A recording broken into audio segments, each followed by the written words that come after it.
मेरा नाम दीपक विश्वकर्मा, आपका हमारे नए एपिसोड में स्वागत है। आज हम बात करेंगे हड़प्पा सभ्यता के बारे में। इसके बारे में हड़प्पा सभ्यता। तो हड़प्पा सभ्यता का नाम मैं आपको बताऊं तो इसका नाम जो है वो सिंधु घाटी की सभ्यता कहा जाता है। और वैसे इसके अलावा इसके 4 और नाम है।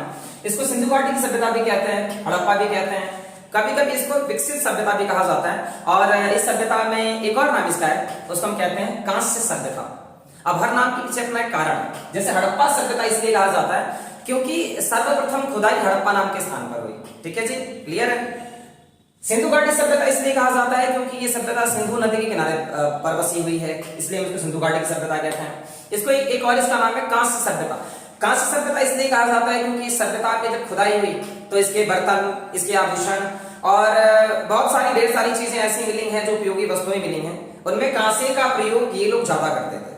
ठीक, तो ये हमने पढ़ लिया इसके अलग अलग नाम। बात इसके मैं अगर समय काल की करूं या खोज की करूं तो इसकी खोज होती है सन 1921 से लेकर के 1922। मल्टीपल चॉइस क्वेश्चन के बड़े क्वेश्चन नहीं बनेगा, इसकी खोज कब हुई तो 1921 से लेकर 22 में आपको लिखना होगा। वैसे 21 में ही इसकी खोज हो गई थी, खुदाई जो हुई थी इसके 1921 में हुई, और खोज इन लोगों ने कंप्लीटली 1922 में करी। खोजकर्ता की बात अगर हम करें तो इसके खोजकर्ता है 2। एक है R D Banerjee, full form क्या होगी आर डी बैनर्जी की? राखाल दास बैनर्जी कहते हैं। क्या बोलते हैं? राखाल दास बैनर्जी। आप अपने कॉपी में लिख लीजिए, राखाल दास बैनर्जी। और डी आर साहनी का मतलब होता है दयाराम साहनी। तो 2 नाम यहाँ पर लिखते हैं। प्रमुख स्थलों की बात अगर हम करें तो इसके प्रमुख स्थल है, पहला आ जाता है मोहनजोदड़ो। क्या आता है? मोहनजोदड़ो। दूसरा आ जाता है राखीगढ़ी, तीसरा आ जाता है बनावली और चौथा है हड़प्पा।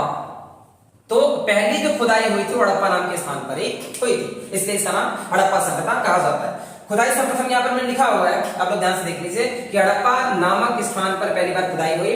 और ये हड़प्पा भारत के विभाजन के बाद में ये पाकिस्तान में चला गया। पहले था हिंदुस्तान का हिस्सा, लेकिन अब जो है ये पाकिस्तान में चला गया है, या पाकिस्तान में इसका स्थान है। तो आज हमने ये पढ़ा हड़प्पा सभ्यता के बारे में। इसके अलावा भी काफी क्वेश्चंस बनेंगे, तो मैं बताना चाहूंगा आपको कि जो हड़प्पा सभ्यता है, एक क्वेश्चन ये बनेगा कि हड़प्पा सभ्यता का समय काल क्या है, कि ये सभ्यता कब से कब तक चली। बात समझ में आ रही है? समय काल, ये जो मैंने चीज बताई है, ये एक नंबर के क्वेश्चंस में बनेंगे। जैसे खोज, नाम आ जाएगा, कितने नाम है, 2 वाला क्वेश्चन बन गया। खोज आ जाएगा सन, खोजकर्ता का प्रश्न बन गया, प्रमुख स्थल का प्रश्न बन गया। ठीक, तो ऐसे 1 नंबर के क्वेश्चन। खुदाई सर्वप्रथम कहां पर हुई, तो ये इस टाइप से 1 नंबर के क्वेश्चंस आपके बनेंगे मल्टीपल चॉइस में। तो 4-5 ऑप्शन होंगे, एक ऑप्शन चूज करना होगा। समय काल की बात अगर हम करें तो इस हड़प्पा सभ्यता का जो समय काल है वो 2600 ईस्वी पूर्व से लेकर के 1900 ईस्वी पूर्व के बीच बताया जाता है। ठीक है, अब ईस्वी पूर्व यहां पर आ गया कि 2600 ईस्वी पूर्व से लेकर के 1900 ईस्वी पूर्व के बीच के समय काल की बात है। तो कहा जाता है कि सभ्यता अपने समय काल में 700 साल तक थी। कितने साल तक थी? अपने समय काल में 700 साल। तो क्वेश्चन ये बनेगा समय काल। अगर खोज का सन पूछेगा बेटा तो खोज का सन ये लिखना है, और अगर ये पूछ ले समय काल क्या है तो समय काल ये लिखना है 2600 ईस्वी पूर्व से लेकर के 1900 ईस्वी पूर्व के बीच में। यानी टोटल कितने साल हो गए? 700 साल।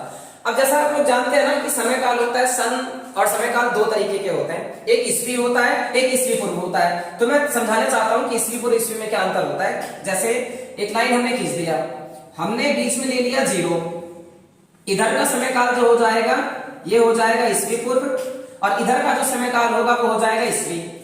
ये जो ईस्वी पूर्व का समय काल होता है ये माइनस की तरफ घटता है, और जो ईस्वी होता है ये प्लस होता है। ठीक, तो अगर हम 2021 में अगर हम जीवित जिंदा हैं या 2021 में हम जी रहे हैं तो हम एक शताब्दी 0 से लेकर के हम 2021 यानी कि 0 सेंचुरी से लेकर के और 2021 तक बेसिकली हम 2021 साल हम जी चुके हैं। इसके इधर का यानी कि जो ईस्वी पूर्व का समय काल है ये बढ़ता है। जैसे अगर मैं लिख दूं यहाँ 2600 ईसा पूर्व, ठीक है, तो ये अगर इसमें से 100 साल माइनस करेंगे तो ये 2500 ईसा पूर्व हो जाएगा, फिर 100 साल माइनस करोगे तो 24 हो जाएगा, और ऐसे माइनस करते जाओगे तो आपका ये माइनस इधर होता जाएगा। ठीक, तो अगर हम देखें इसमें तो ये जो सन होता है ये बढ़ता है, और ये जो सन होता है इधर घटता है।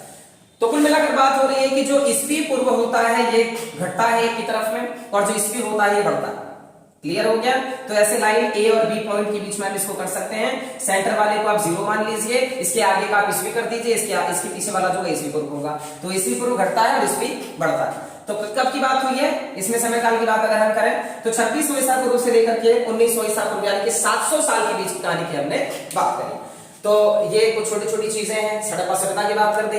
अब इसके अलावा भी काफी क्वेश्चंस आपके बनेंगे, तो वीडियो ज्यादा लंबी हो जाएगी इसलिए आपको नेक्स्ट वीडियो देखनी पड़ेगी। अभी तो फिलहाल हमने ये चीज कर दी है, तो मिलते हैं नेक्स्ट वीडियो में। इस तरीके से टॉपर बनते रहिए, समझते रहिए और घर पर स्टडी करते रहिए।